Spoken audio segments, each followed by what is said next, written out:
พวกเองแยงคองกระแมนไปให้ขึ้นไม้หมดแล้วก็ทอนทหารอยู่ชายแดนนู่นไปช่วยเรือประชาชนคองเองอยู่ในจังหวัดสงขลานู่นน่ะอยู่ในประเทศเซียมนั่นน่ะ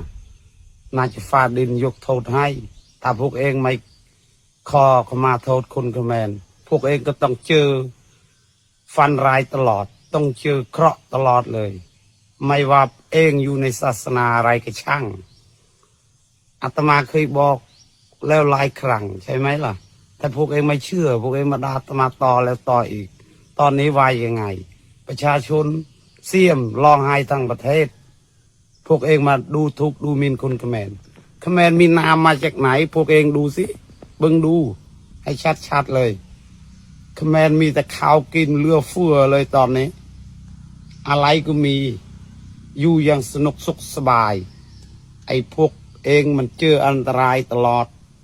แล้วก็ฟังพม่าก็ต้องระวังฟังเขมรก็ต้องระวังฟังมาเลเซียก็ต้องระวังพวกเองมันขี้ขโมยแล้วก็ไม่มีใครจะไว้ใจพวกเองแล้วนั่นน่ะไปบอกผู้นำของเองเลยว่าเลิกยันแยงดินแดงของเขมรเลยไม่ต้องเอาระเบิดอะไรS16อะไรมาให้เขมรดูเขมรไม่กลัวอะไรหรอกไอ้ระเบิดทั้งนั้นน่ะเขมรเคย